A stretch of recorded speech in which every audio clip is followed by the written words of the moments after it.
On a terrible day for Tottenham Hotspur, one fan suffered more than any others. After kicking Aaron Ramsdale at full time, he was now told he has to have a season ticket for the rest of his life. This is the ArsenalVision post-match podcast. My name is Elliot Smith, the Black Man Twitter Yankee Gunner.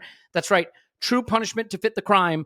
A man who attempted to kick Aaron Ramsdale and then fell on his ass has now been told he will have to watch Tottenham Hotspur play football for the rest of his days. And God knows you wouldn't want to do it because it is nasty, nasty shit. I know that Richarlison did a lot of dancing at the World Cup, did a lot of dancing. You know, we saw articles about who won the transfer window, the transfer 11. Richarlison made it into that. It turns out that he does have a specialty, and his specialty is absolutely losing his mind. Lost his mind at Tomiyasu on the touchline, lost his mind at Ramsdale, and I cannot wait for the FA charge. In a week when FA charges have been on the docket, Tottenham Hotspur, your FA charge awaits. We shall see how that plays out. But that is just one small piece of what was a great day indeed for Arsenal. As North London is red, you know, Tottenham get battered everywhere they go. Even when they don't go anywhere, they still get battered. They're just battered. That's all they are. They should chicken fry that cockerel on the basketball, and just, you know, it should be chicken fried Tottenham. Because they'd be battered everywhere they go. It's going to be a fun one, I think. We're going to talk to Tim about the experience at the stadium. We're going to talk to Clive and Paul about the football that was played and the implications. I can tell you that we now, by pretty much whatever model you look at, sit in pretty good position, title odds wise. There's a long way to go, but boy, does it feel good. And I think we should all spare a thought in this moment for a man who today dons the saddest of Chelsea shirts, slumped on a couch, preparing to begin his career at Chelsea Football Club, having twerked to the point that he has a rough backside for Arsenal, and that is one Mykhailo Mudryk, who will not be joining Arsenal. And I say to him, you have made a very, very poor choice, my friend, because we look really good and we look poised to be really good for a very long time. We got our just rewards, our desserts, our revenge for a game that was taken from us, played at half strength at the end of last season, and we battered Tottenham, and we're here to talk about it with Tim. You can find him on Twitter at Stilberto. Hello, Tim. Hello there. Nearly. Stillmanator. Oh, God. You can find him on Twitter at Stillmanator. I'd been doing really well with it. You know what I'm most impressed with is when we did the interview that we all did together at the artwork event, standing there, a few glasses of whatever they were serving deep there. I got it right there. So, you know, I will always have that moment. That's the secret. Get a few glasses of something other than this strong coffee in my goodly morning mug inside me. The phraseology there wasn't great. But okay, Clive's on Twitter, Clive PFC. Hello, Clive. Hello. And Paul's on Twitter, Pause My Pants. Hello, Pause. Woohoo! It's a great day. It's a great day. It's a great day. It is. I got the Arsecast stuck in my head. The intro to the Arsecast is fantastic today. Yeah. On the list of things I will never be as good at as Andrew, and it's a long one. It's like a scroll. One of them is like cutting up audio and doing all that mishmash audio stuff. Oh, that's great. I think I've got him in the singing department. So if we need to sing an original piece of music, I would put myself up against him. But Precision diabolique was the phrase I remember from the intro section. Diabolical precision. We can all get that from context. All right, look, we have so much to get to. Tim, you had quite the double. You went to the derby for the women, the Arsenal-Chelsea match at the Emirates. I'm sure there'll be more about that on the Arsenal Women's podcast that you do, so I'll look forward to listening to that. But then you made the trip, the short trip up the Seven Sisters to Tottenham Hotspur Stadium to see where they play NFL and occasionally some Premier League football. So just give it to us straight. The atmosphere, getting in, what it was like, the joy, the singing, maybe the nervousness at the end. This was, and it's funny, right? Obviously, I was in London this week. I had the opportunity to go to this game, and I thought, I'm not extending my stay to go to an away North London derby. Tim always talks about how nasty that game is and getting into that game is. And, I'd be too nervous. I don't think I'd enjoy it. I'll keep my powder dry. I'm coming back for Bournemouth at home, a much lower stakes game that I can feel pretty good about. But now I hate myself for all the decisions I've made in life. So tell us how spectacular it was. Yeah. I mean, it was incredible, and you're right. Tottenham Stadium it's not well. probably one end of it is a football stadium. Don't get me wrong, it's really nice. It looks really nice and all of that. But like the sight lines where we were, not very good. The gradient's not very good. The screen is absolutely enormous and actually quite distracting. And I do wonder if that's a thing for the players as well. It's a screen that's designed for NFL and they play the game live on it. So there's only one bar in the away end, and actually, look, I know the away bit is not the bit they're going to spend the most time on, but the away concourse still very cramped. One bar, like it's as nice as it looks on the outside, and as good as that one stand looks.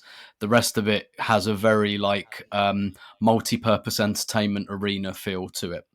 But nevertheless, the actual atmosphere at the game. Do you know what was really, really strange? Was a couple of us talked about this at half time. In the first half, the atmosphere. I want to be careful about how I describe this in the away end, but like it wasn't as raucous as it usually is, and the reason for that absolutely is I'm beginning to see this because we knew it would be easy. Because we knew it would be easy. Right? I'm beginning to see more this season us turning into mini Man City, you know, and sometimes it didn't happen this weekend when they went to Man United, but over the last 4 or 5 years, City go to United, and City are much better than United, but you go, well, all right, but it's a derby, it's away, United are going to be really up for it, and then you sit down on your Sunday afternoon on the settee and you watch it, and City just do 200,000 passes in the United half, and it's quiet as a grave. That's what it was like. It was like one of those City United games that I've watched lots and lots of over the years, where we just had the ball and they were just sitting there watching us. And I think also because the attacking was going to the other end. So actually, because the reason what separates the atmosphere in a derby is how much it matters. Everyone cares about this game more than they care about any other game, and that comes with anxiety. And so that comes with, when the ball comes into your box, like you say, we play Bournemouth at home. If Bournemouth put a cross into the box, like a lot of people will be looking at their phones, quite frankly. Tottenham put a cross into your box, and everyone's fuck. Get away! Get away! Get away! And like it's the urgency. That's what makes a derby atmosphere. And in the first half, there was no urgency in the game because we were absolutely just all over them, and they were sitting there and watching us do it. And so that doesn't actually make for like a raucous atmosphere. What we were doing was we were just going, we got to score. We're so on top. We got to score. And when we scored one, we were like, got to score again. Like that, we're so on top of them. And even after the second one, I was like, we got to score again. Like 3-0 at half time would not be an unfair representation of what's happening here. And we all know what Spurs are going to do in the second half, what they do in every game. They only play in the second half, but particularly in this game, they're going to do that. In the second half, you got a little bit more of that urgency in the atmosphere. A little bit, because a few more of those nerves creeped in and all of that. But once it got to about 82, 83 minutes, I think everyone kind of, you sense that the home team, the home fans have given up. You start to see them sneaking out. And then it got really, really fun. And, like lovely rendition of Tottenham get battered and everything like that in stoppage time. And so it was actually quite peculiar. I've been to derbies where we've played a million times worse than this, where the atmosphere was a lot better because the game was more of a contest, whereas this felt a bit like what Bournemouth at home should be, what Nottingham Forest at home was, that's how it felt. And so it was, it's we'll talk about this, but basically this was particularly the first half, one of those maybe rare derbies where it's like, yeah, you take all the derby out of this. This is exactly what this game looks like. This exactly represents the football these teams play and where these teams are at. Yeah, and I have to say, like, I had a lot on the line here personally because I gave it very large pre-match to a lot of people in WhatsApp chats and on Twitter that I don't want to draw here. We're the better team. We play the better football. I went big on Lloris being a potential liability. That worked out all right. But, like, I really felt that the anxiety around this game was understandable because it's the derby. But in the context of these two teams and the football they play, the anxiety was not warranted.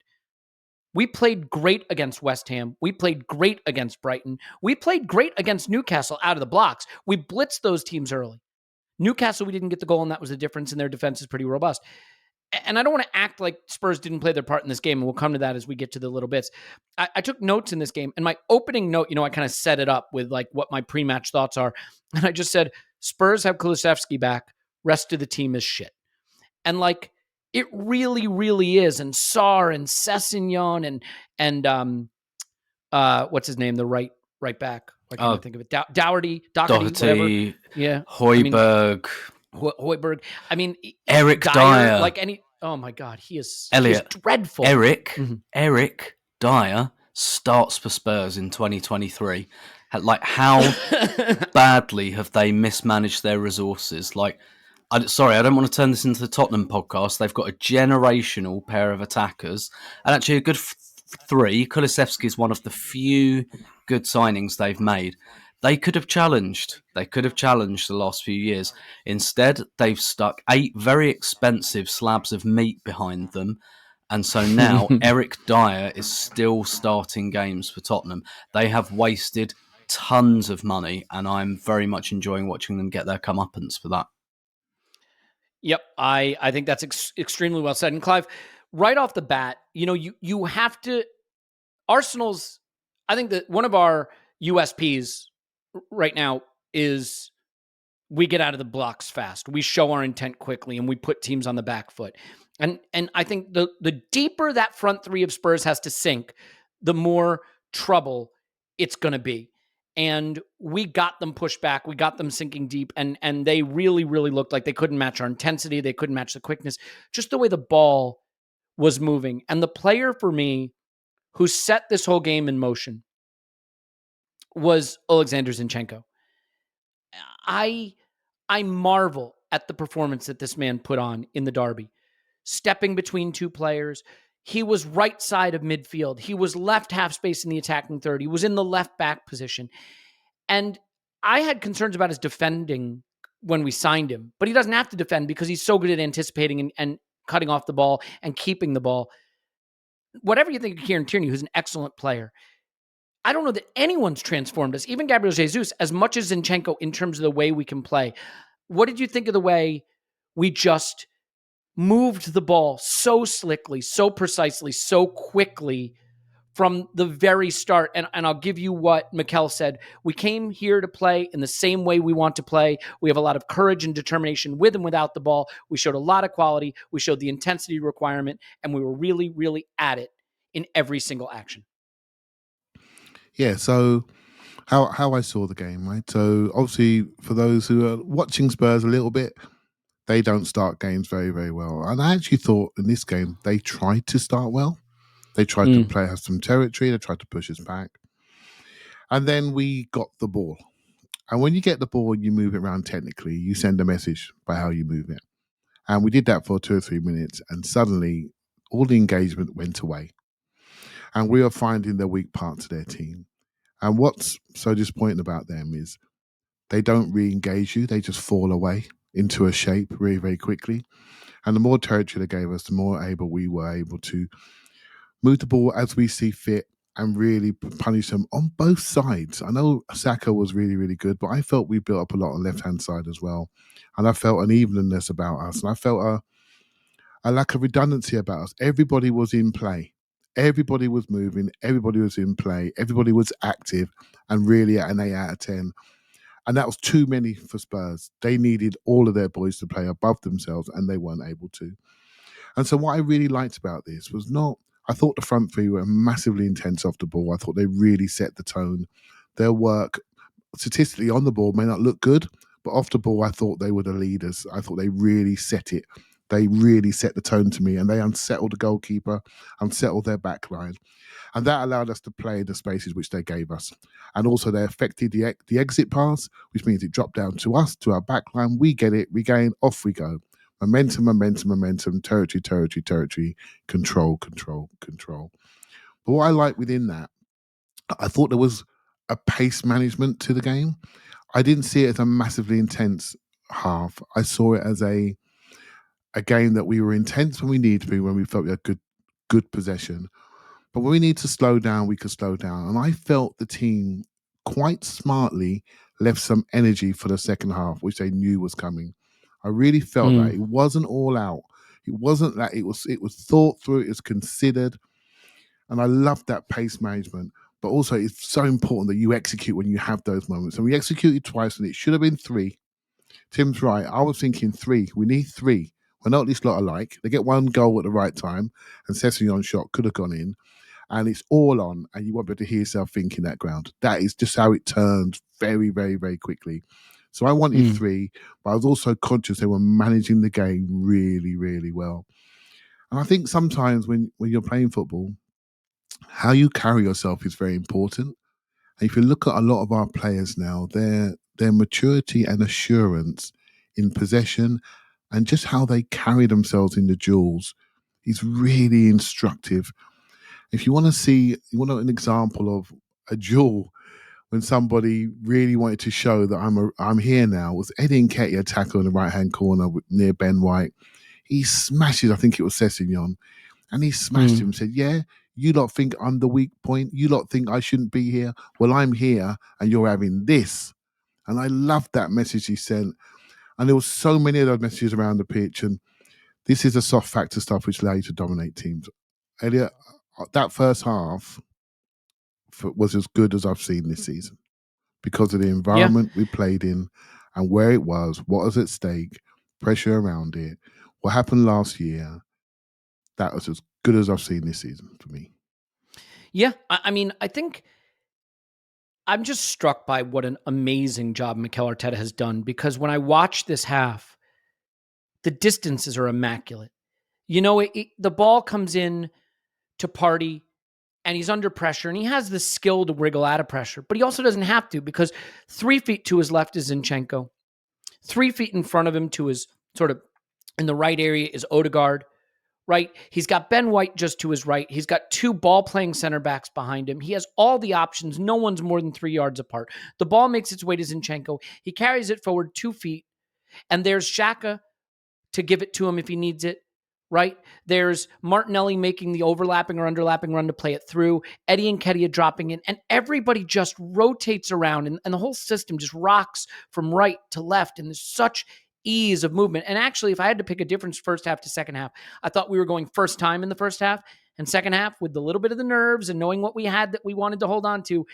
Every touch was just a little longer, right? So it was one touch, then pass, as opposed to first time. And maybe that's just the reason we struggled to play through them a little bit more when you know what's at stake and what you've got and you just want that clock to tick.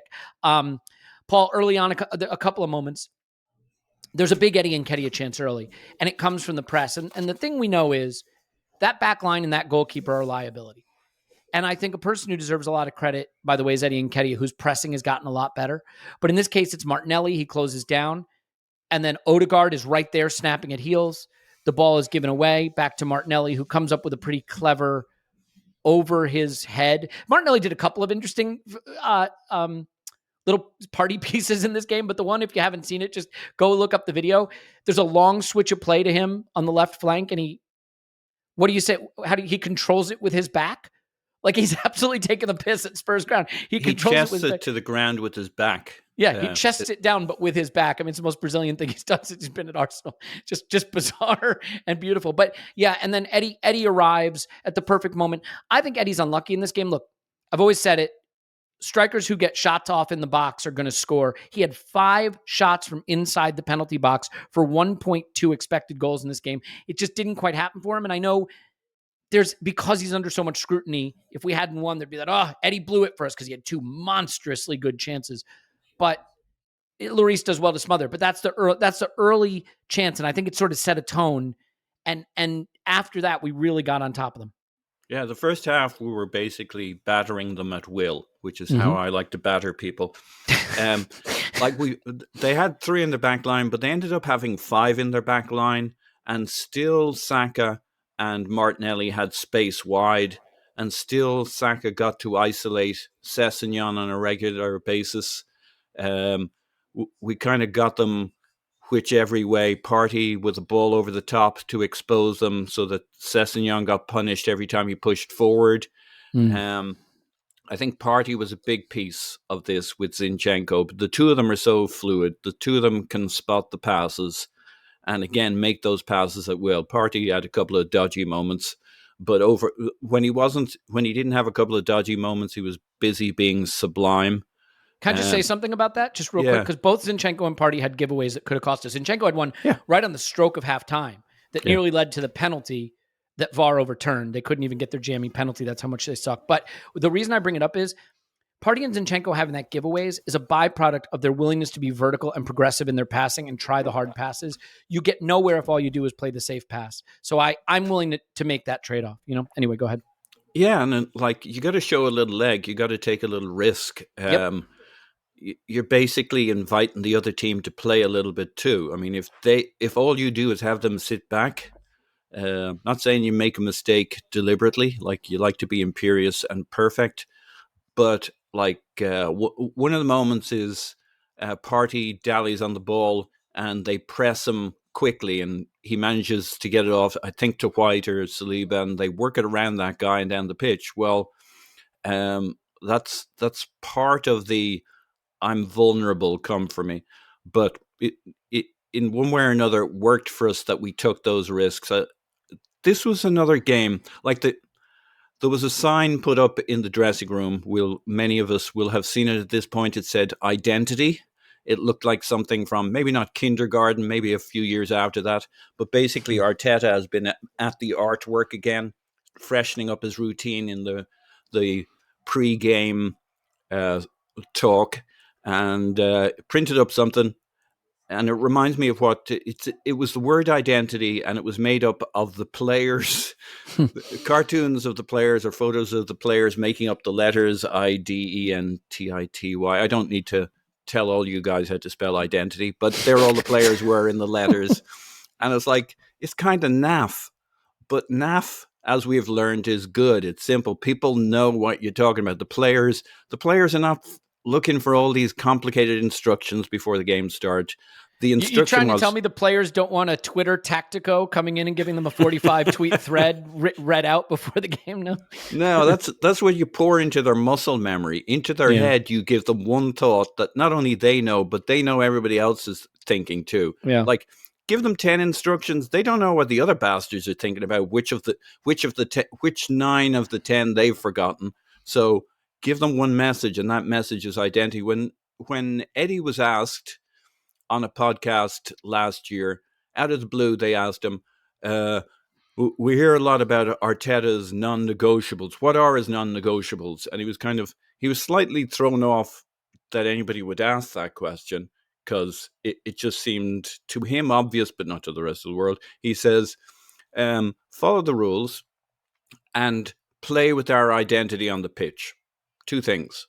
And he moved on. And to him, it was the simplest thing in the world. And here, why were we not, you and I, Elliot, not terribly shitting the bed over this game? Because you can close your eyes and listen to a radio commentary of Arsenal playing, hear the names and know who's where and what they're doing.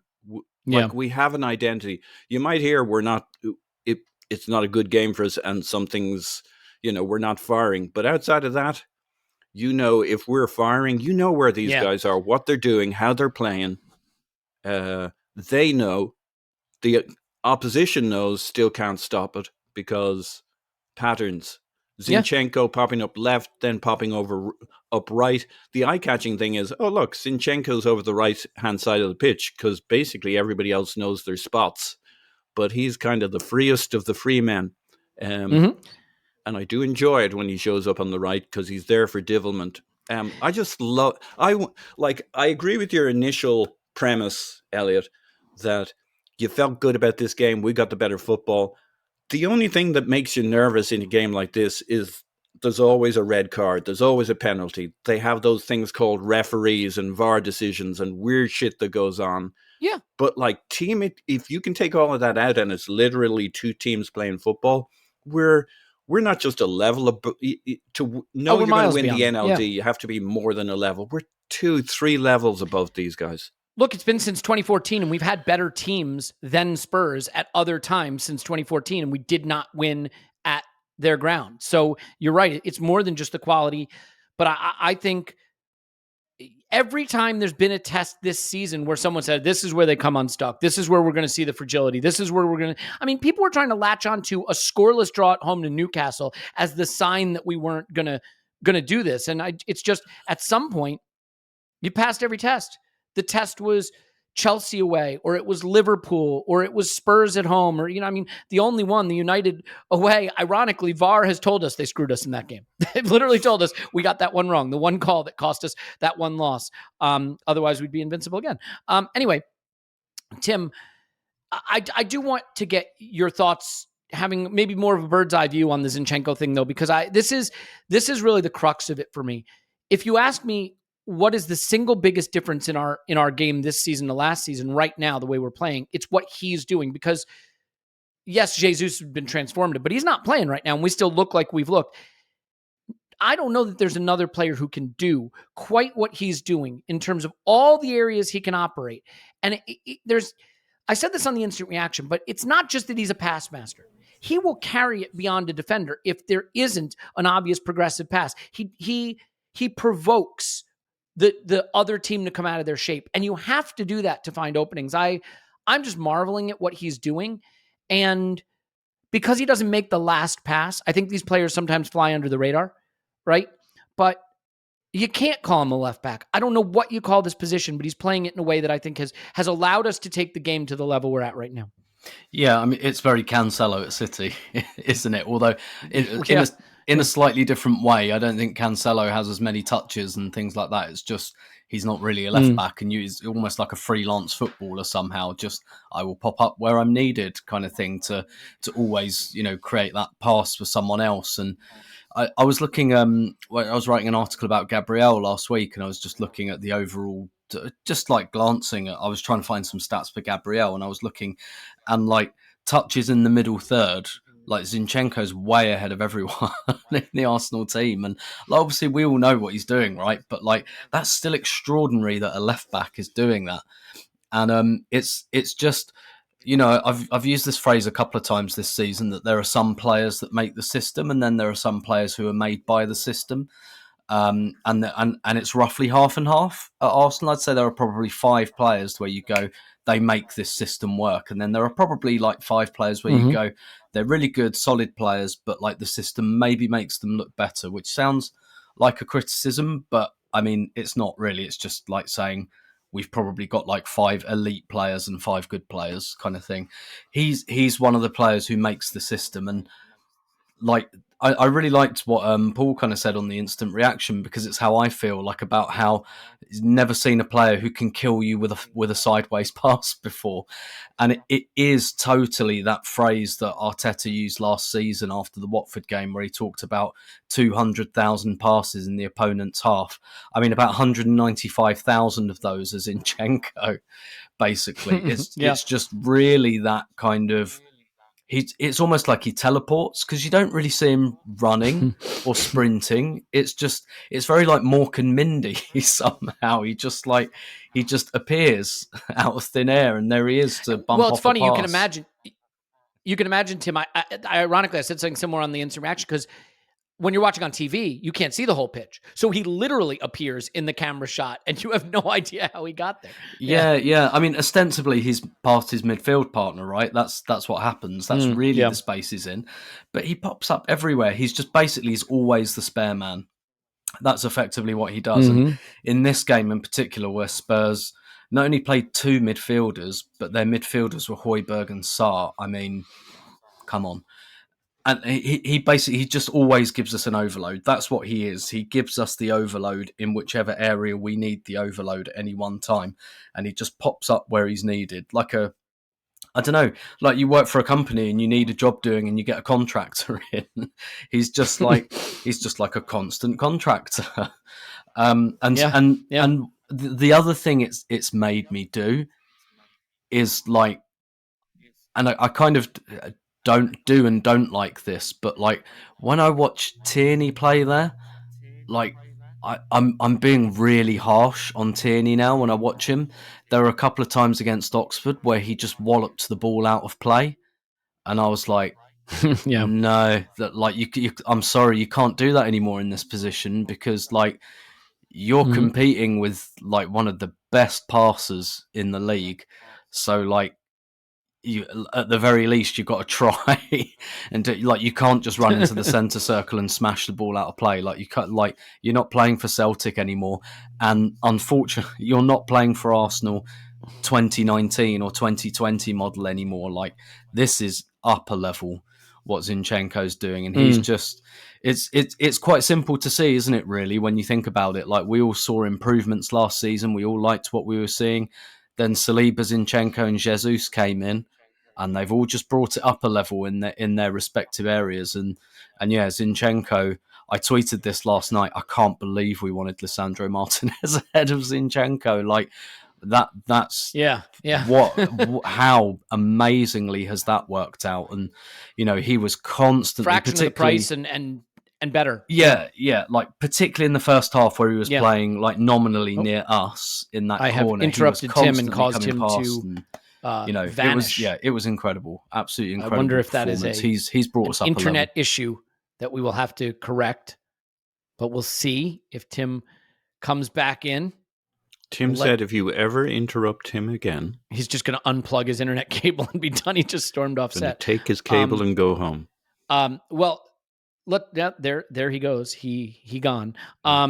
More talk time for me and Clive, though. Well, we'll see about that. We'll just see about that.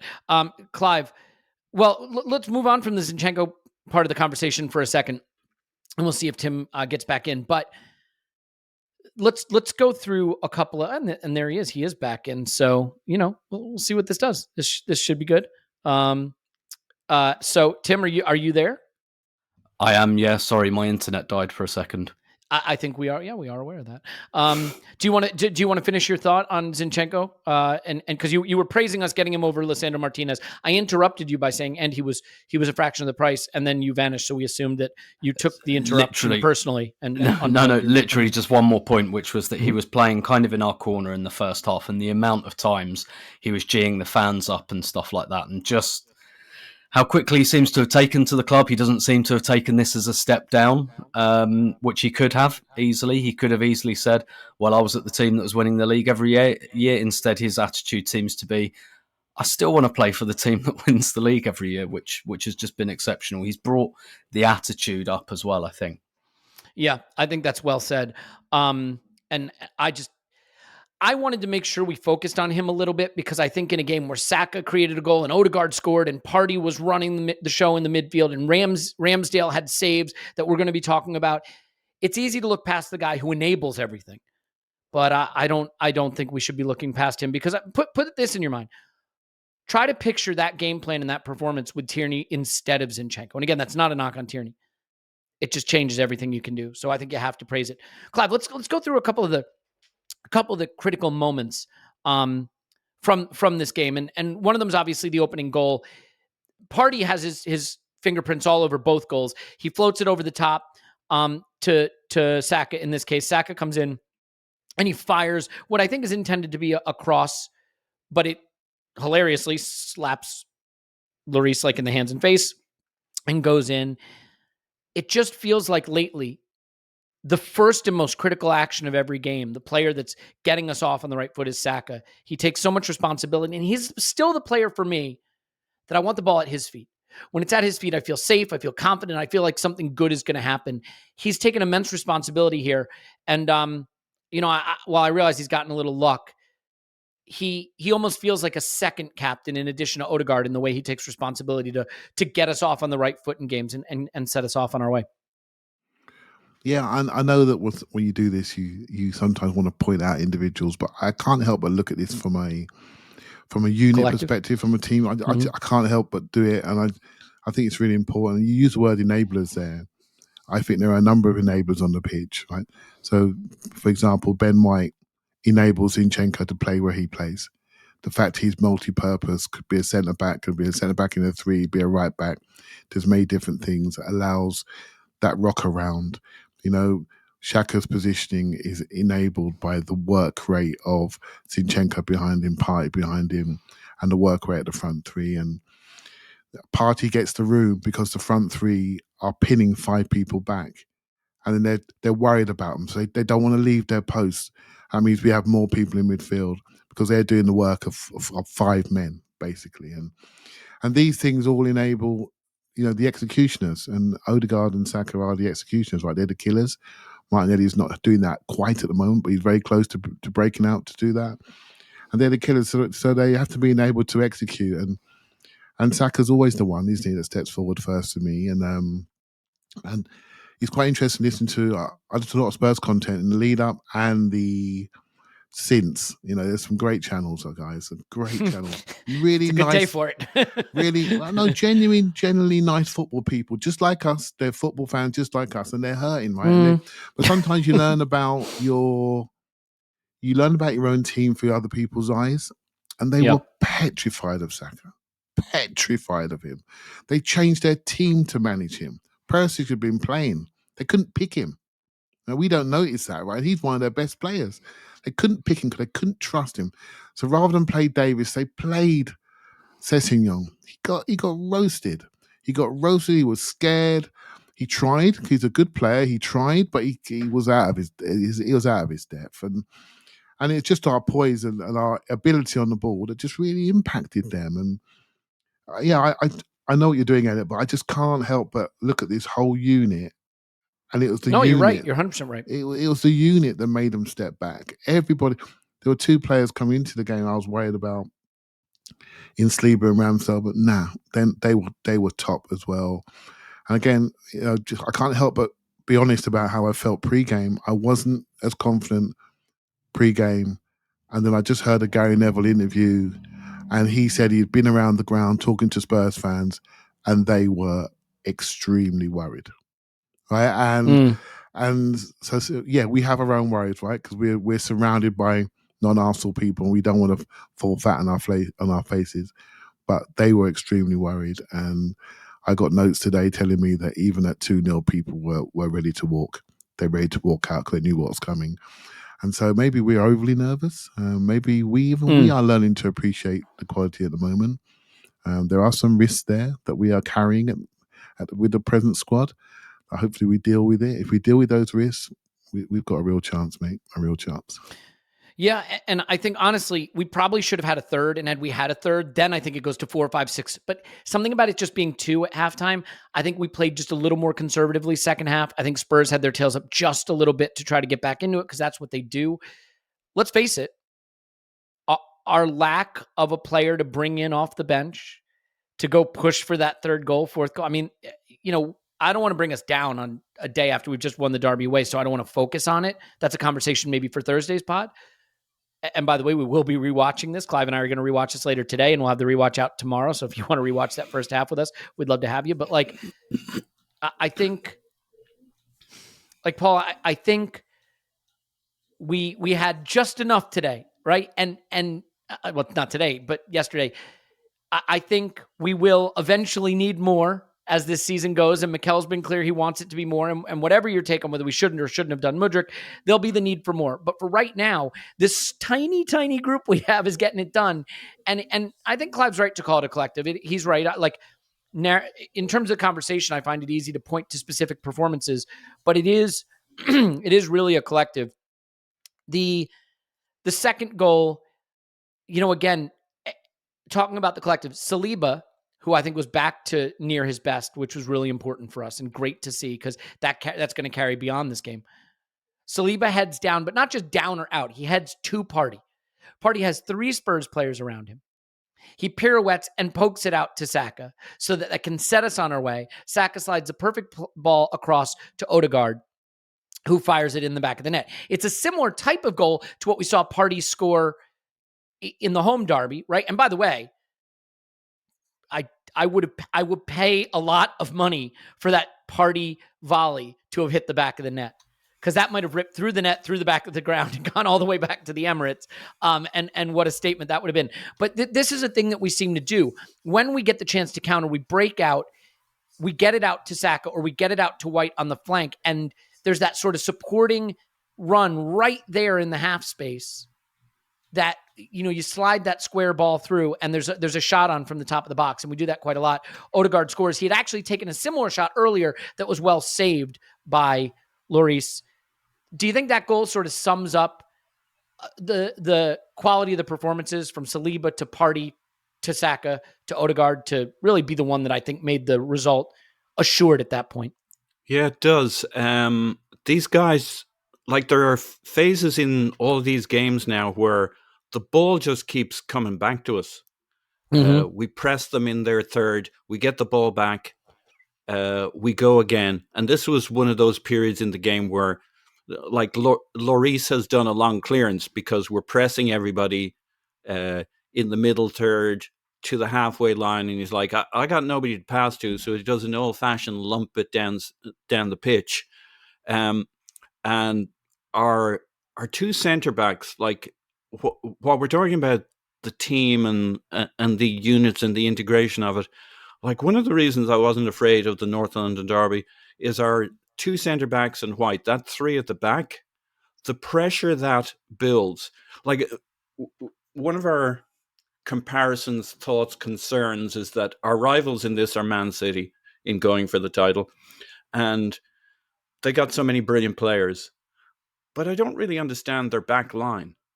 Like, Pep has his whole thing and it works for him, but, like, you sense vulnerability there anytime things aren't really clicking for them. And you look at our back line, even on a bad day, our back line is intimidating.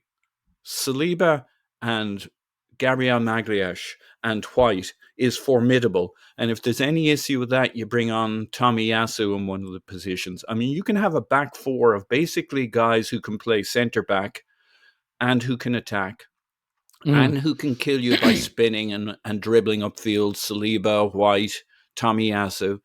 And that pressure means it's always coming back at them, and it's always coming to Partey plays a key pass in that move for the second goal. Saka, Odegaard, bang, you're in again. And it's just wave upon wave in certain phases of games. It means the reason you can go with a fast start with this team is because the centre-backs can push up so high with such confidence and know Son and Kane aren't going to hurt them. And everybody else can then relax into their position. They don't have to keep cheating back to cover for the counter.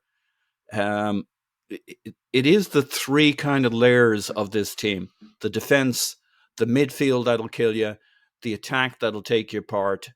But in many ways, the thing that allows us to play with what's basically now the highest defensive line in the league is the strength of that back line, the confidence, their ability to quickly distribute, get it to Partey, and bang, Partey's going to kill you. Zinchenko's going to kill you. Get it to Odegaard. That midfield 3 or 4, the quiet game Xhaka plays to kind of fill in the gaps. Xhaka's kind of gone back to that complementary role. It's like, but he was brilliant in this game. He was. And by the way, you call it a complimentary role. If Eddie Nketiah has a better first touch on the counterattack in the 70th minute, when Xhaka has the pass of the game, like, that goes from being complimentary role to being an Odegaard-esque assist if Eddie can get his first touchdown and slot that. So, and that's not a knock on Eddie. It's just, wow, he had some really, really eye-catching moments in this too. He does, but it's a bit like my Willian triangles. Like, just go to watching Xhaka sometimes in the games where he's perceived to be quieter, and just see that he's doing this complementary thing of leave Partey with the dance floor, leave Zinchenko doing his things. Where do I need to be to keep things ticking along and to cover the counters? I just felt the second goal was like we were on this tilted pitch where everything was going to keep coming back at Spurs, whether they liked it or not. They now had 5 in their back line, not 3. They couldn't get out. They couldn't make anything happen. And it's the layers of that team, the back line, in particular that back 3, because Zinchenko's floating around midfield, the freest of free men. It was beautiful. Yeah. And I mean, to the Xhaka point, right? For a long, long time, I think all of us said about Xhaka, the problem is the whole team goes through him. Number 1 in passing, number 1 in touches, right? Number 1 in all this stuff. Now he's a distant 5th in touches, 4th in passes. but he's completing 98% of them. He misplaced one pass in the North London derby, right? He's providing assists. He's dropping back to rescue players when they've been pulled out of position and he has to drop back to fill in. And oh, by the way, you know what he's getting right? He's getting the attitude right, the mental side of the game. Xhaka used to play with this heat and passion and emotion and fire, and he still does, but he plays with the right amount of it. He really seems to have found where his anger and his passion can help the team, but where that line is where it doesn't hurt the team. Although it did give us one of the funniest moments I've ever seen in my life, which is Mikel Arteta, big shit-eating grin on his face, walking Ramsdale away from the fan who had kicked him and away from Richarlison, noticing Xhaka's gone back to have a nibble and sprinting back to go get Xhaka to make sure nothing goes wrong. Maybe his finest moment of the day. Yeah, just a beautiful thing. We need to get to Ramsdale, obviously, because like Tim, sometimes I think when your keeper has to make saves, people use it to say you didn't play well or something like that. But like your keeper is part of the game. I think Spurs would love to have had Ramsdale in this derby, but we had Ramsdale and they had Lloris, and that is a big advantage Arsenal. And it's a position I somewhat ignore because I tend to think if you play the better football and you're the better team, that ultimately your keeper will be a sideshow and you'll go out and you'll win the game without him. But I'm starting to reevaluate that because this could have very easily been one of those games where we outplayed Spurs and we walk away saying, how is it we're not winning this game? And the reason we are winning this game is because of Aaron Ramsdale. Yeah, absolutely. And that's the thing. If you're a good team, that shouldn't happen every game. In fact, it should probably only happen once every 4 or 5 games. True. But that's a lot of points that your goalkeeper can win you. Look, if you're in the relegation zone, you need your goalkeeper to do that all the time, basically. But if you're a top team, only once in a while. And it reminds me of the conversation we had about Gabriel after Leeds away on a day when we weren't very good and we needed to grit it out. And Gabriel was the one who was like, okay, this is my type of game today. And he came out with the kind of man of the match performance, and this time it's been Ramsdale, and I think there are so many sides to this. I think first of all, this is his type of game as well.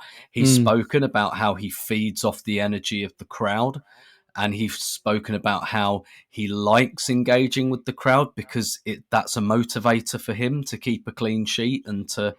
And so obviously, and particularly in the second half behind that enormous one-tiered Spurs stand, I mean, I bet he loved that. But that's all soft factor stuff. Yeah, he made some really, really good saves, some really critical saves. He's also such a valuable part of the way that we do actually play football. So even on those days when, he's a bit of a spectator or we don't really need him to fling himself around the goal, he still contributes so much to the way we play. And I feel like for such a young goalkeeper, I feel like his judgment is so good. I think, listen, everyone will be listening to all of the podcasts this week. I know I will. I've got about another 5 queued up for tomorrow. But I thought James made a really good point on the Arsecast when it's like, how many proper Ramsdale howlers do you remember? Like, not that many. And even like the best goalkeepers. I remember when Alisson first signed for Liverpool and he made a really big mistake when Liverpool, I think, drew with Leicester. And Klopp said something like, yeah, he'll do that once a season and this is his one. But he'll do so much more for us. And I remember being astonished by this statistic from last season that the only team who conceded more one-on-ones than Norwich was Liverpool. And Liverpool do that intentionally because they back Alisson so much in that situation. And I'm not saying he's quite there yet or that we should go to being that cavalier, but Liverpool weren't always that cavalier. It took them time to really build that kind of trust and go, okay, we can leave our defence open because Van Dijk will get there. If you can beat Van Dijk and then Alisson, and again, this is not a contemporaneous example given the season they're having, but for the last few seasons, that's what it's been, right? It's been like, well, if you're lucky enough to beat Van Dijk, Alisson's right there. And I feel like Ramsdale's becoming that goalkeeper because he's only 24, which is like, that's a baby in goalkeeping terms. And yeah, I think he plays on the line really nicely. He doesn't give me the Jens Lehmann kind of yips where I'm like, yeah, you're probably going to get sent off. I don't get that at all. No. He's got the right balance between bravery but not being stupid. He's cavalier without being like over. I just think he's really judicious with the way he keeps the goal and the way he distributes the ball. He has a much better feeling compared to when he first arrived for like about the temperature of the game. Like, when do I clip the ball out to my fullback? When do I play short? And when do I go, do you know what? Actually, I catch the ball, I fall on it, I wait 15 seconds, and then I cannon it up the pitch. He's got a really good feel for the game. And like, honestly, when you consider his age, he could go to the absolute top in goalkeeping terms. I really think that. The funny thing is, so the most important save he makes, in my view, is the save on Son in 18 minutes. If we've had a bad habit this season, you guys, we've conceded too many goals right after scoring, right? Like, where you just need to, right, just keep the game. Like, the one that really comes to mind is United away, right? Didn't they get the lead back right after we'd equalized pretty soon after?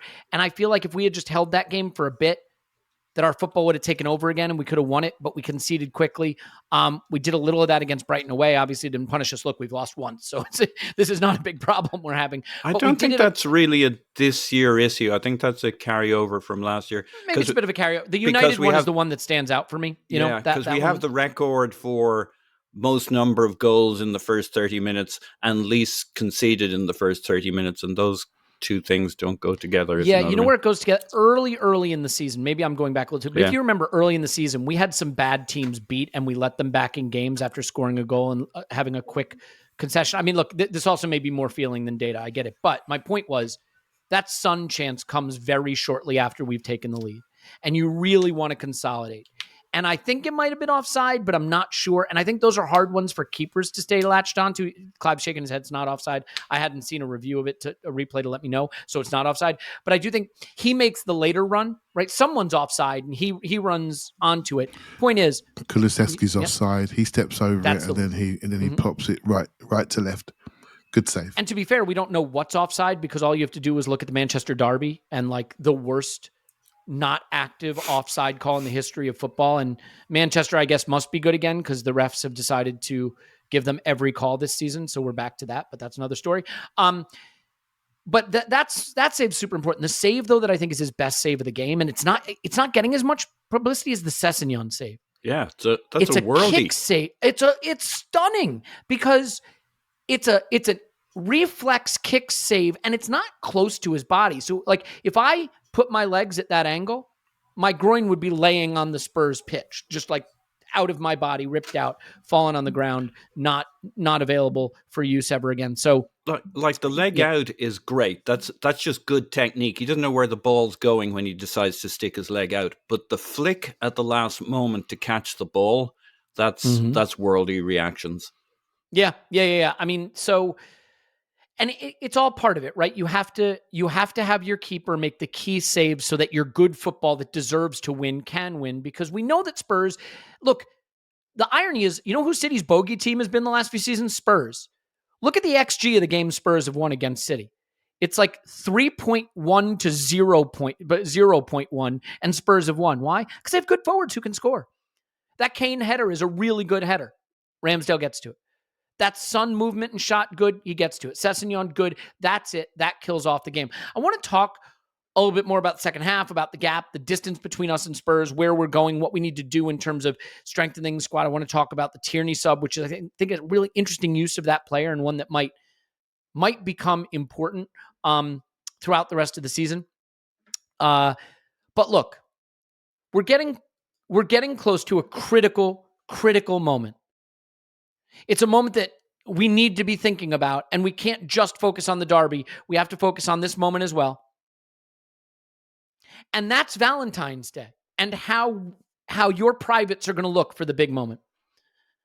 We need to know. We need to understand. We need to be aware. This is like if Mikel Arteta was here, when you'd have the heart holding hands with the brain, holding hands with the fans, or whatever part of the fan it's holding in that drawing that he did.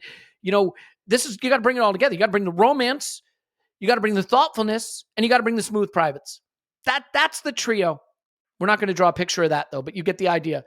Because now with Manscaped, you can have the best Valentine's Day for you or for your partner. You could gift the perfect performance platinum package from Manscaped. What's in the platinum package? There's a Lawnmower 4.0, right? An advanced trimmer with skin-safe technology for no nicks and cuts. It's waterproof, so you can use it in the shower. It has a long battery life and wireless charging. It includes the Weed Whacker, which does your nose and your ear hair. I'm just going to say it. I'm at the age where that matters. And if you're at the age where that matters, it's important. There's also 2 free gifts, the Shed travel bag and the anti-chafing boxer briefs. If you work out and you find like bunching or issues, like I do a rowing machine and like my boxers, you don't want to know any of that. Point is, I use the Manscaped briefs for that. Good enough? Good enough. No platinum package is complete without the ultimate hygiene bundle. So you get the premium body wash, 2-in-1 shampoo, and the deodorant and much more. The deodorant's for downstairs area, not for the underarm area. Okay? You get the idea? Do it now. It's a platinum package. You need to get it for Valentine's Day for yourself or for your partner or for both. Get 20% off and free shipping with the code ArsenalVision at manscaped.com. That's 20% off with free shipping with the code ArsenalVision. Join Cupid and shoot your arrow with Manscaped this Valentine's Day. Don't know what that means. Don't want to know what that means. It's all good. It's all good. And this show is sponsored by BetterHelp. BetterHelp is online therapy. And, look, I know we're all feeling really good about the football right now, but it's interesting to me how many people will come to me and say, a nice thing about the podcast or something, but in their message to me will say, I've been going through a hard time or I had a hard year. It's been a rough time for me. There's a lot of struggles going on. And I think we know when they're the big struggles, right? When it's depression, when it's crisis. But I think a lot of times we get to that place with a lot of little nicks and cuts along the way. And online, by the way, it can get nasty. Someone can say a harsh word to you. Someone can, make you feel bad. And it sticks with you. You don't realize it's sticking to you and it builds up. The thing I love about going through the therapy process is it helped me get to a more stable ground so that the little things didn't start to add up. And I think you can use this as maintenance. You can use it as a way to work through what you need to do in life. And so a couple of things to know about BetterHelp. It is affordable. It is flexible. It is entirely online. You fill out a brief questionnaire. You get matched with a licensed therapist. You can find someone who's a specialist in your area, right? So you can get the specific help you need. It can be confidential with camera off if you want it to be camera off or camera on. A lot of people live in areas where they just don't have access to good mental health resources. Now you do. If you want to live a more empowered life, therapy can get you there. Visit betterhelp.com/vision today to get 10% off your first month. Betterhelp.com. That's BetterHelp, HELP.com/vision. You know what? Betterhelp.com/vision. Yeah, that's it. Okay, good. Just making sure. It works. I just checked it. So you can use it. And you know what, guys? We're going to do just one more for you here because it is a big Derby day and I want to make sure that you have all the best products in the world, because you have the best football club in the world, right? So these things all go together. And so we'll tell you about Athletic Greens, right? AG1 from Athletic Greens. It is 75 high-quality vitamins, nutrients. That word didn't get me this time. It's not nutrients, you idiot. It's nutrients. It is adaptogens. It is probiotics.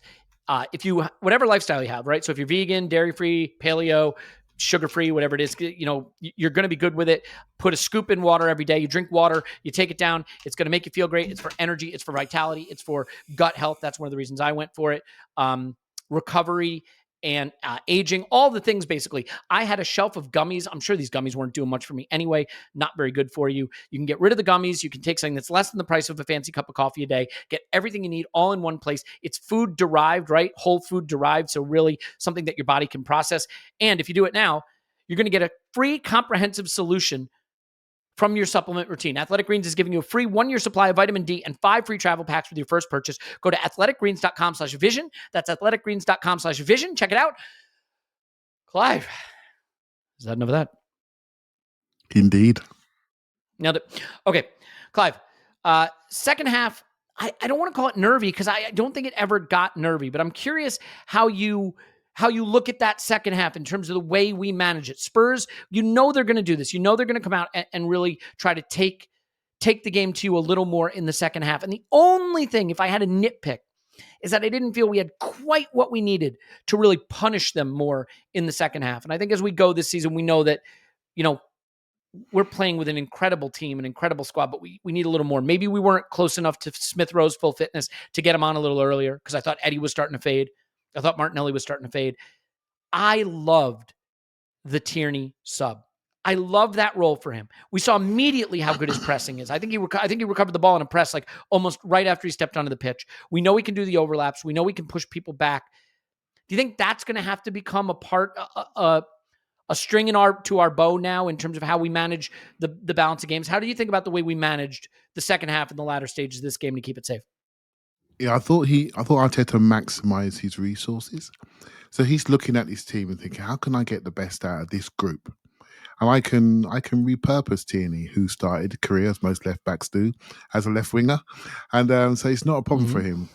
Pressing high, being in those areas out wide, it's just 20 yards further up the pitch, so it's not a drama for him, and he has the movements that come more natural to him to pressing behind, and so that's a very smart use of resources. Really, I just felt Spurs, they're going to have their moment, and I sort of posted at half time, we got to manage our duels. I use the phrase regain, retain. Well, Arteta calls it manage the regains. That's his phrase, right? So same thing. And often when Spurs were inaccurate, and then we had the ball, the call is like first two, right? You want your first two passes so you can get into shape. And on a couple of occasions, a couple of people just slop you on the first one. And then you're giving it back to them. Then they're creating some momentum, And Spurs do this really, really well. They create momentum, they score, and then it's much like Manchester United do. They score in bunches, right? That's why they can come back in second halves. So I was very conscious of that, and I was thinking, we're falling into a trap. We're not making the right exit decisions, and they were gaining some territory. So I thought it was very useful that Arteta used Tierney to help quell that. But I think we became more accurate. And this is why pace management was a big thing for me. We became more accurate. We sped up when we needed to. We clipped it long when we had to. And then we went backwards and around and slowed it down and got to our 20 passes and said, what are you going to do now? And so I thought we managed the whole aspect to the game really well. And I think we nullified their key people. I've been looking at a lot of analysis this weekend, and analysis of some of the pundits that we all know and love is so historic. They do everything based on history. They don't do enough based on what you're seeing. So they think, Conte's this guy, he's done great things. Well, mate, he's not managing that team effectively. He's alienating players. He's not making anyone better. Yet you've got him on his pedestal. Did you read Jonathan Liu's piece in The Guardian? I'd recommend it because it's a brilliant takedown of Conte and Spurs. I read some of that, and I've got it bookmark because I was starting to read. I thought I need to absorb this properly. Yep. Do you know what I mean? Because the guy's a genius, right? And I get frustrated by it. And even during this game, Kulusevski, who I do rate, by the way, and I wish he was at our club, he moved Zinchenko a couple of times in physical contact, and the story was written, he's going to dominate us. Well, no, he didn't dominate us. He wasn't fit enough to play a full game, and he got dominated. And I do think that there's something to be had here. I do get frustrated that people are not seeing what's happening with us, not seeing our growth potential. And Tim spoke about Ramsdale being a young goalkeeper, which he absolutely is. But let's just get this right in our heads, right? We are the youngest team in the Premier League with the youngest manager, and we are top of the league by 8 points. And all I want to talk about is us standing around referees when we make a penalty appeal. I mean, when this is not good. This is not good. This is not good assessment, analysis of the football that we're playing. We're not perfect. But hold on a minute. We got two academy kids in our front line. We're not perfect, but we're trying to do things the right way. And I find Pretty it close. incredibly frustrating. Incredibly frustrated how we're perceived by people who should know better. They should know better. And I don't know if that's coming across that I'm frustrated. They should know better. Well, I mean, they should know better. But Clive, also, I think the narrative about Arsenal, I mean, you still hear dumb things like they don't like it up them, or they try to walk it into the like people just they develop a trope about a club and it sticks for so long, Clive. Yeah, absolutely. So I'll give you another example of how we should react. So there was a phase at the start of the season where Saka was getting booted off the park, right? And funny enough, it was at the Chelsea away game that Tim couldn't go to, so I got his ticket. Right, so I was there, and I watched how we resolved that problem during the game, and how we passed to him, rather directly to him.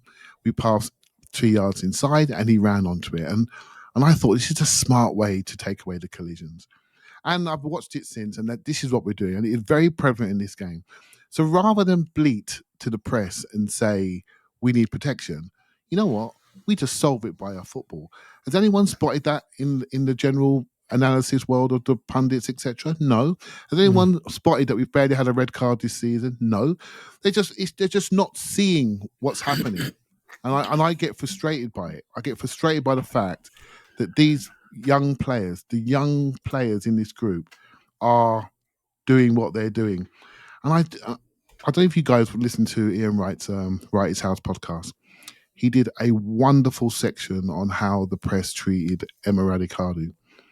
And he said a line there is in analysis. And he sort of said, what is it with our media, how they don't really respect young people when they're overachieving, paraphrasing. And I feel that about Arsenal. They're not respecting the youth of the group and how we're overachieving. And they should be using this as an inspiration, not as a way to cut them down.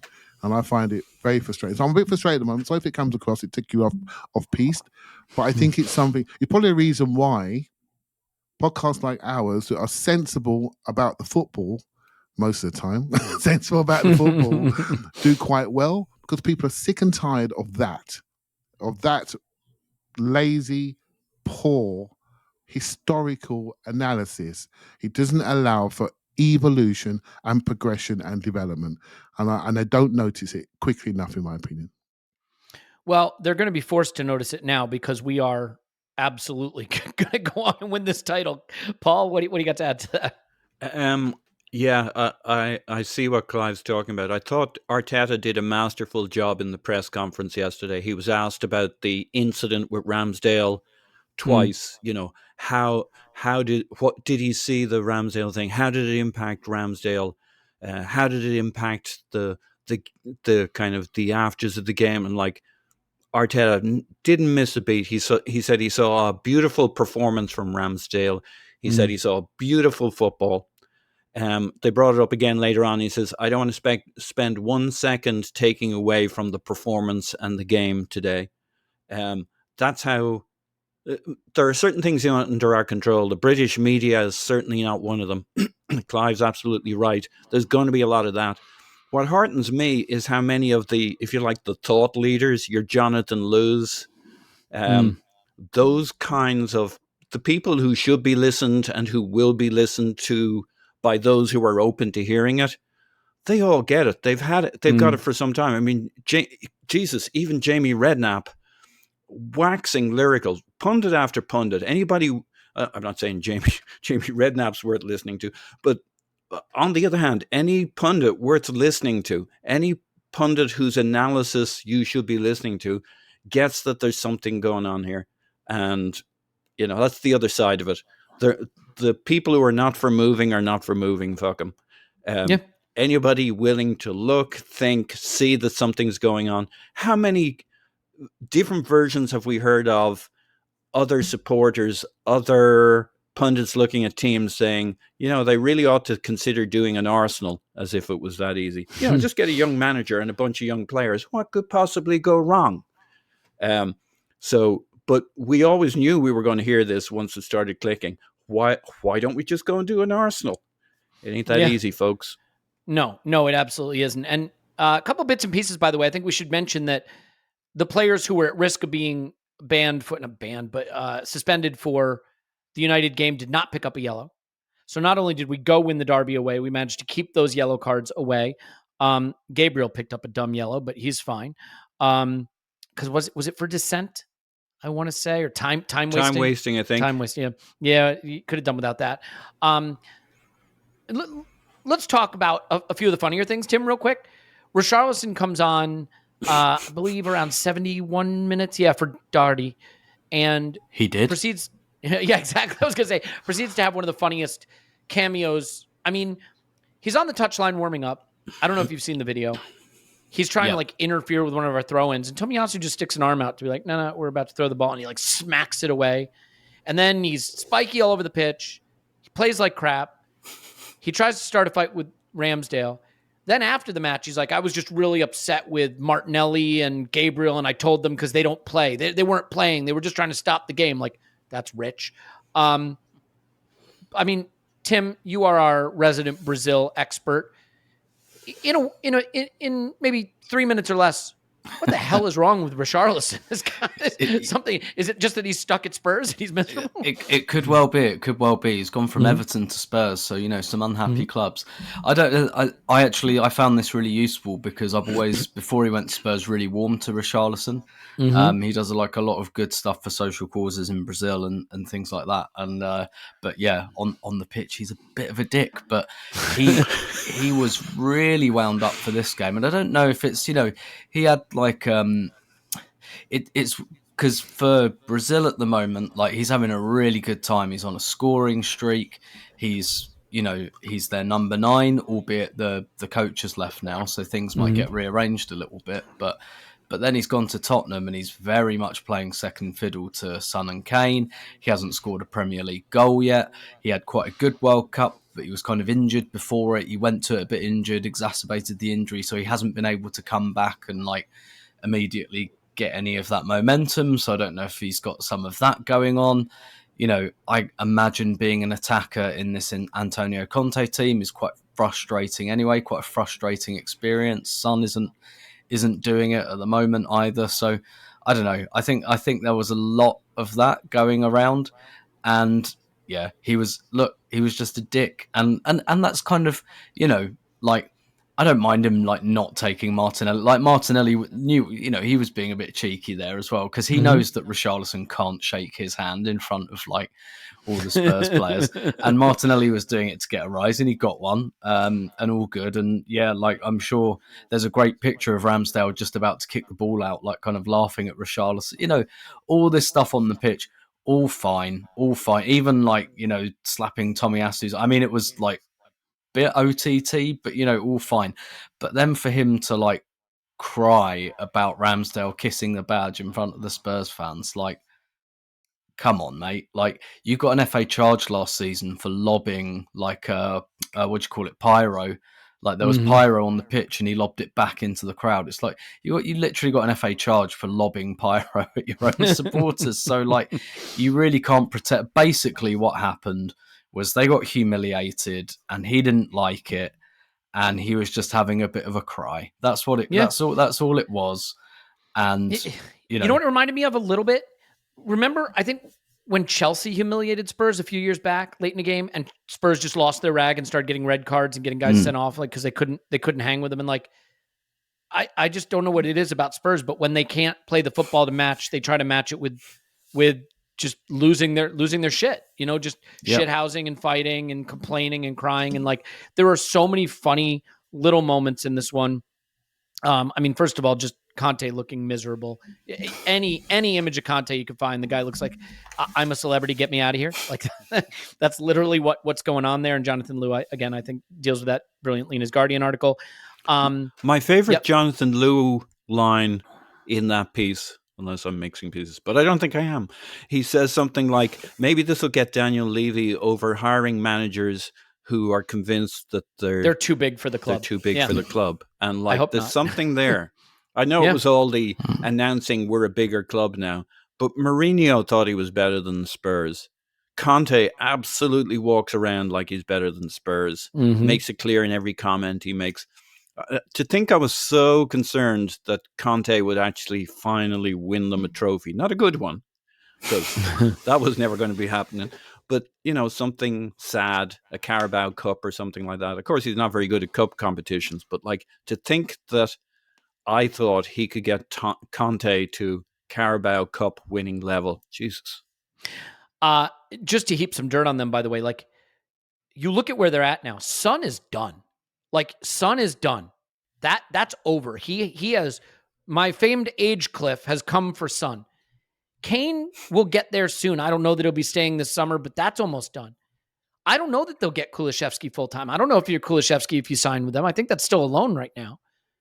and Basuma's not working out, and Sessegnon's not the answer, and Perisic is a million years old. Conte's going to go. It's a really big possibility that Spurs are heading down the shitter, and I'm absolutely here for it. Jed Spence, great call, Tim. He won't play him. He won't even play him. And, careers are being ruined there. Yves Bissouma. Old players. Yeah, I mentioned him. He just doesn't look like he fits. It's all he's worth mentioning twice, though. I mean, he's a great player, and he's been destroyed. Yeah, I mean, whatever qualities he has, they're not being taken advantage of by Spurs. Clive, a couple of things here. Firstly, I want to get to the how we finish games part of it, but can I just quickly get your thoughts on Nketiah? Because I loved this Nketiah performance. He just didn't find the back of the net.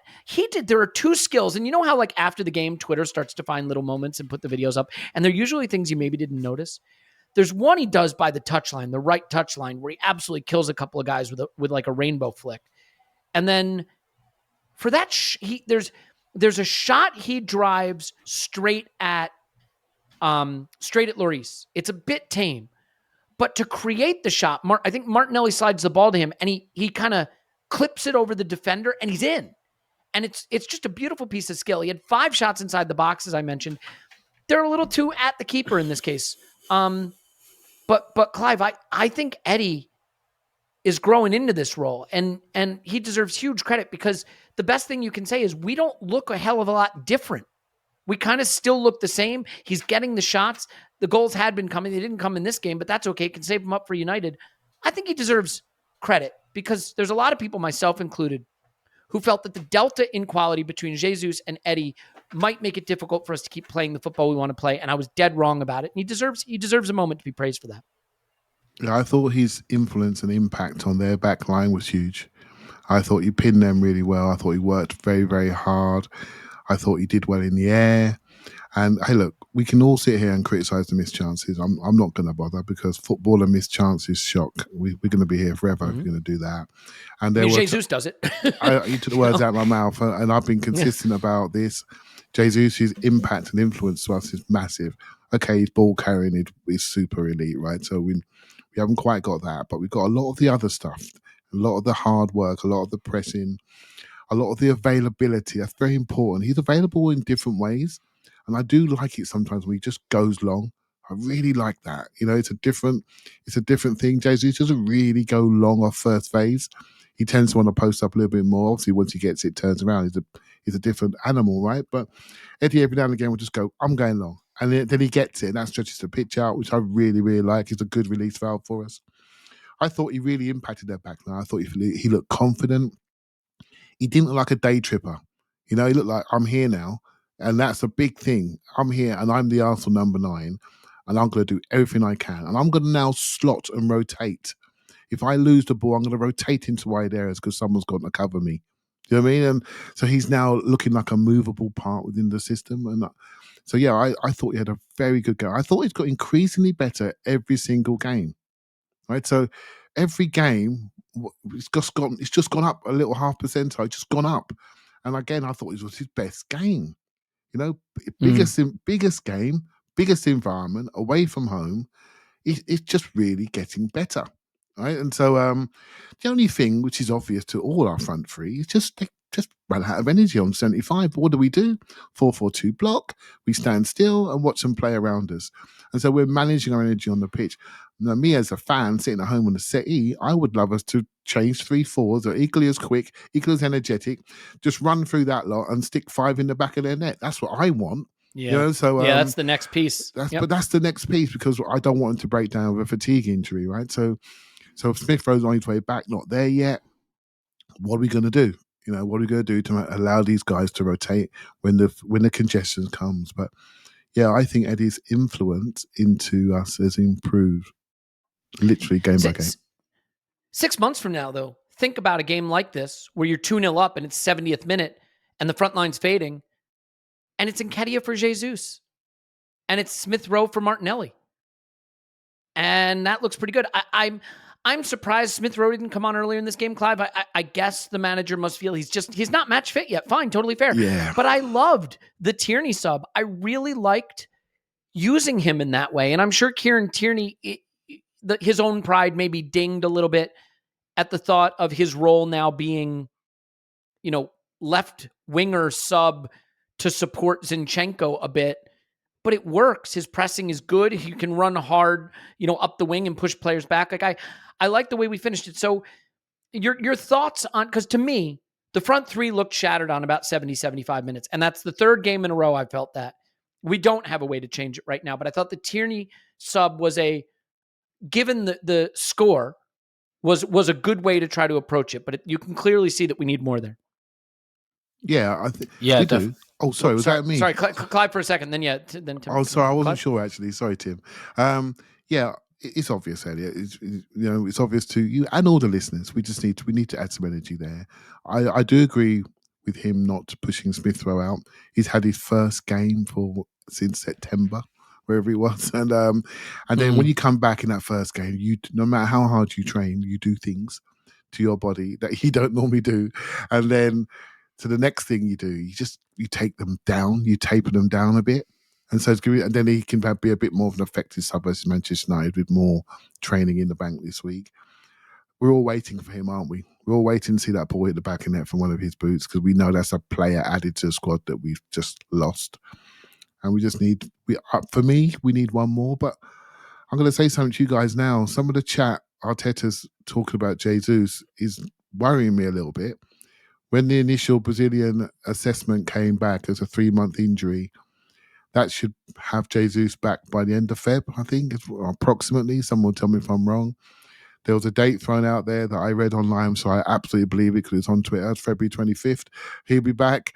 And suddenly, Arteta's speaking this week, and I'm thinking we're lucky getting back by Christmas.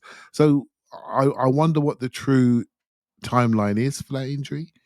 And we're all going to be watching the transfer window to the end of the month, knowing that this is critical, but maybe we don't know by how critical this is.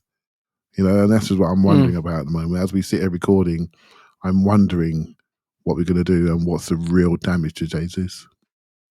Tim, you had some thoughts on how we finished the game, and by the way, Clive, I tweeted it out and people didn't like it. It feels the mood music around Arteta's Jesus updates feel a little bit grim, and I'm a worrier, right? It's why my friends like Martin Odegaard call me Whiskers. But we shall see. Tim, your thoughts on that? How we finish the game, and maybe what's needed to just give this front three, which works so hard but fades late, in my view, the relief they need. Yeah, I liked the Tierney sub a lot, and I can't remember which game it is now, but I really wanted us to do it in another game, maybe West Ham, just because, particularly when we're leading, I think, Tierney on the left, I think it really works. I don't know, if I'd do it if we were 1-0 down or needed a goal, maybe you just do Tierney for Zinchenko and kind of go hell for leather a little bit. But the thing is, with the way Martinelli plays on the left, is that he's kind of on his own out there. And so I think you have to look at Martinelli, for example, in a very different way to the other players, because all the other players, don't get me wrong, Martinelli plays within the structure, but sometimes you have to have players that break that structure and do things to try to break that structure, like dribbling, like driving at players and doing those high risk actions, which Martinelli does. And when you do that, sometimes you're going to lose the ball and things like that. I think he's getting a lot better at that anyway. I look at that Brighton game, I thought it was phenomenal. He had, the first goal for Saka doesn't go down as his assist because his cross takes a deflection. But I think spiritually, that's an assist. He gets an assist for Eddie and he scores himself. All of our open play goals in that game came from him. But I completely understand why people didn't think he played well, because he was doing lots of high risk actions. So he's different in the team, because he has to do that stuff. And actually, I think Tierney is a decent analogue for that. I said earlier that I kind of don't like Tierney at left back anymore because I've seen the future with Zinchenko. But actually in that position where 100% technical precision isn't quite needed in this. I mean, don't get me wrong, it's preferable, but just isn't like that role's slightly different on the left wing for Arsenal. There's no overlap. Like that is one thing our left back does not do is overlap. And I think Paul's right about Xhaka. Right? My suspicion is teams have cottoned on a little bit to Xhaka being the underlap. That's what happens. Martinelli stays wide and Xhaka underlaps him. And a couple of months ago, Xhaka was hitting the back of the net a lot because lots of I think teams know that's going to happen now. And so, Martinelli is like try and get him isolated against the fullback, try and get him to beat the fullback. And he won't do it every time because it's a really difficult thing to do. And actually, I think Tierney, particularly in the late part of a game, he's another like structure breaker, as it were. I think he's not really our fullback anymore because that's a structural role. But like coming on in the left foot, I'm not saying I'd start him there or anything, but I guess a little bit like I felt about Tavares last season. Like I felt like Tavares could have been used in that role. Last 20 minutes, come on, particularly when the game's a bit chaotic. Maybe we're leading and there's chances on the counter, or Tierney's great at pressing teams into that corner flag. I think potentially a really good finisher there. Pressing teams back towards their corner flags, not letting them get out, and just having that little burst of energy. It doesn't have to be the burst of energy that means he beats 3 players and sticks it in the top corner, but I think potentially like a good game finisher on the left wing, and I hope we see more of it until we obviously buy another winger. Yeah. For the record, you talk about, managing the end of the game. I do think it's interesting that Tommy is the sub for Zinchenko, right? And Tierney is the sub for the forward. You make a really interesting point I hadn't thought about. Our left fullback does not overlap at all. And so Martinelli's role is a little different. He has to take on 2 guys, right? He doesn't have the player who's going to take a defender away from him. He's going to be the more direct, provoking player, and Saka's got a little more variety to the way he can choose what he wants to do, whether he wants to play the overlap to White or he wants to cut inside. I thought we managed the game really well. I want to call that out. Eddie went to the corner flag once, right? We're not seeing the dumb stuff. Shot from 35 yards in the 88th minute. You know what I mean? Players were going over and winning fouls. That we weren't doing the dumb stuff that we did once upon a time, right? Just manage game poorly. I can think back to the bad old days of, Eboué giving away penalties in the 109th minute. We've got a long, painful history of doing some dumb stuff. This team, I think Arteta hasn't just coached them to play football, he's coached them to be really thoughtful. And a big part of that is the man that he's chosen to be captain, Paul. Martin Odegaard has a chance to be the longest serving captain in the history of Arsenal. I really believe it. I think that honor belongs to Tony Adams from, 98 to 2002? 4 seasons? Something like that. Odegaard could certainly beat that record. And no, I got that wrong. Did I get that wrong? What am I thinking? No, I'm just going to let you hang there for a while. Stuff, because Tony Adams was lifting the league title in 1989, mate. So while Elliot's checking that, maybe I can make. Sorry, 88 to 92, right? Yeah. Well, while you're working that out, I'll make a parallel point, which is I have the opportunity to be the rightest person on Twitter, in that on the day of his arrival at our club, I forecasted he would be, without a shadow of a doubt, our next captain. That might seem... No, it's all right, Elliot. Hang on. I got to stop you for a second, because Martin Odegaard does not have the chance to be the longest serving captain in the history of Arsenal. And I need to correct myself, because I looked online and I saw a number and to 2002. So I thought, okay, Adams for 4 seasons. Adams was captain from 88 to 2002. Yeah. Martin Odegaard's not going to break that one, okay? That's 14 seasons. That's not going to happen. So let me rephrase. Paul, does Martin Odegaard have the chance to be the second longest serving captain in Arsenal history? You know what?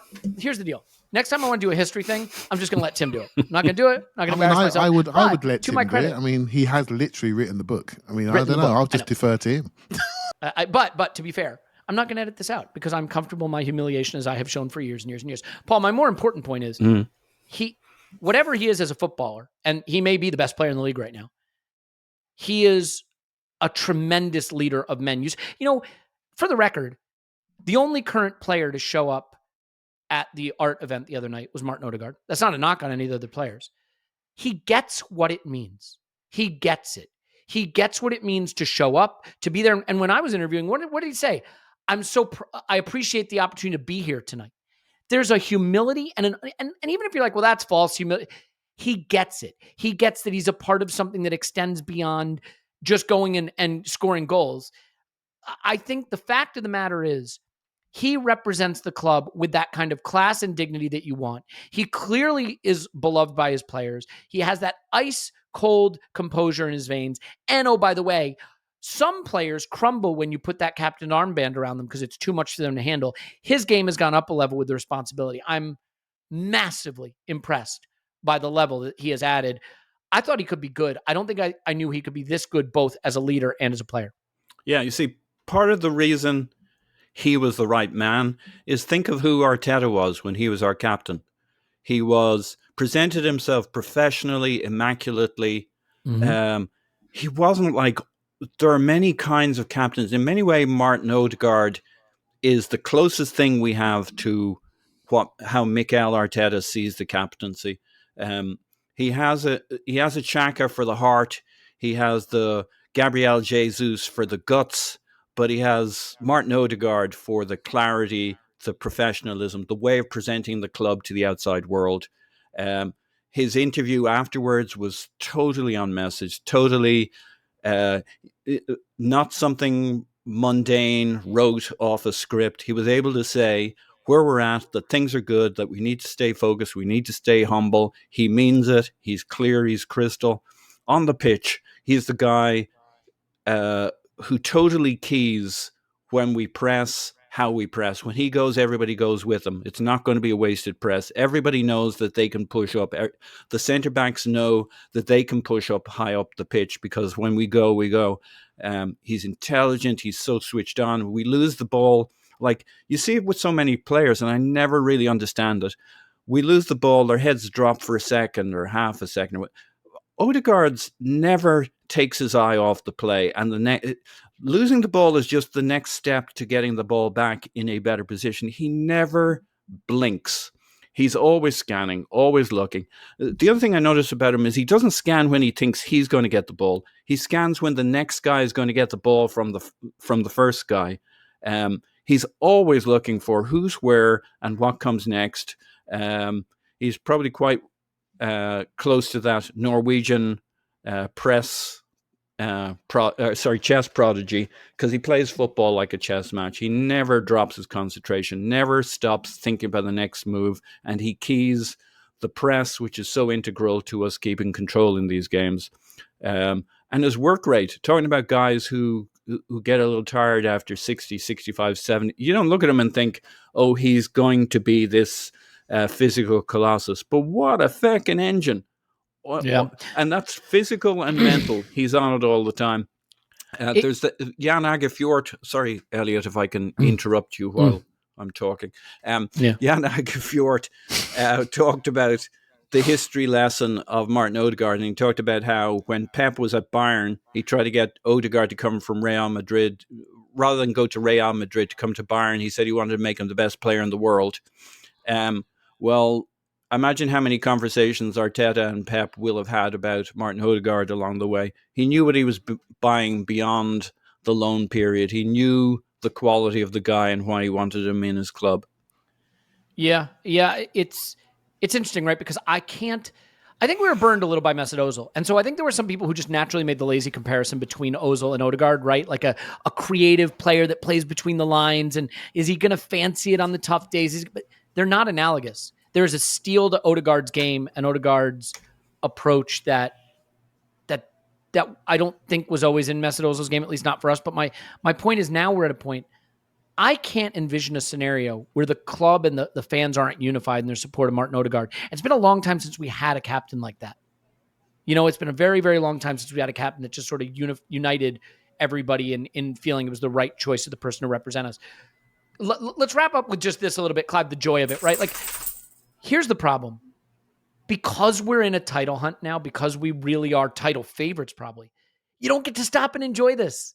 You have the risk of being like, what's next? It's United up next. Are we going to win the title? Who are we going to sign? What are we going to do to get? And like, I want to make sure that we take a deep breath and just enjoy beating the piss out of Tottenham on their ground. Winning, doing the double over Tottenham, and almost certainly confirming there will be a St. Totteringham's Day this season, because every single game this season, when we win it, is just going to be another step towards a title. And many people listening may not even really be alive the last time, or weren't, that were alive, but not Arsenal supporters, weren't old enough to even watch football when we genuinely had when we won the last title. Let's put it that way. Are you able to just stop for a minute, take a beat, not think about United, not think about the title, and just enjoy doing the double over Spurs and winning the derby away? Yeah, you come to the wrong person, mate. That's not how I'm built, I'm afraid. You're built different. You're thinking United. You're thinking, who do we sign next? Where do we go next? I'm thinking United. I'm thinking everything that we've all spoken about today has taken a while to be here. Which what we're saying is the players and the manager, the people that really do the stuff on the grass, have been pretty good. Right? We've only dropped points in 3 games all season. Incredible points accumulation, and the star by which it's been done has got us all purring, right? So now I'm afraid the on-pitch team have done the job.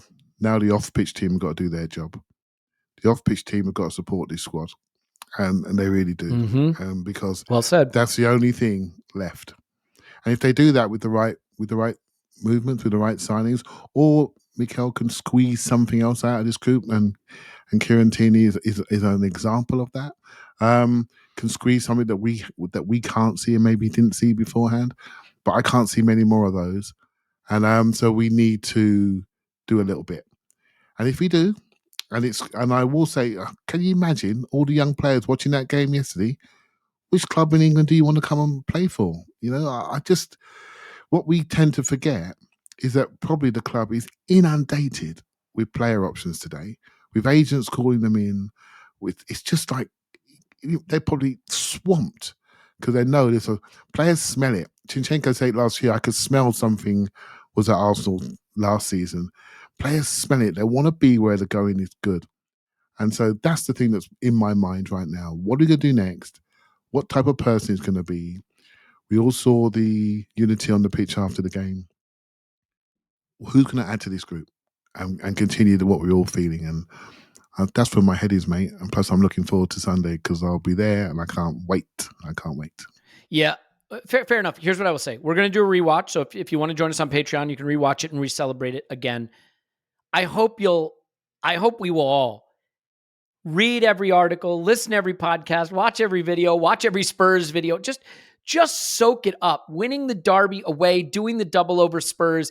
It is a moment to be savored. 2014 is the last time we won at Spurs. Mikel Arteta was on the pitch that day.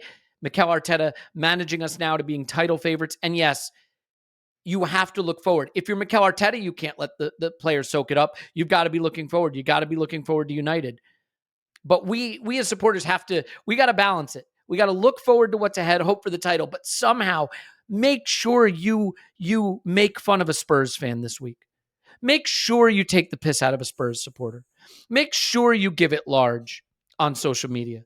Make sure you really do all the things that are incumbent upon you as an Arsenal supporter to rub their noses in it, to make sure they see the gap in quality and to understand that they are in the mud. Do it respectfully, of course. Yeah. And also don't cross the line, no ad hominem. And also send comps my way. Send the comps, send the meltdowns, enjoy the moment. North London is red. Yeah, I've made a lot of bad life decisions, and not staying in London for this one is one of them. But I feel pretty good that I've chosen a decent game in Bournemouth at home at the end of February, beginning of March. That one feels like one that I'm hoping to have a good experience with. So we'll see how that goes. We'll leave it there. We'll have the rewatch out for you tomorrow on Patreon. Then we'll have another main pod, obviously, coming up later on in the week. And if there's any transfer rumor stuff that breaks, we'll do stuff around that, as always. Thanks to Tim, who's on Twitter. Roberto. Nope.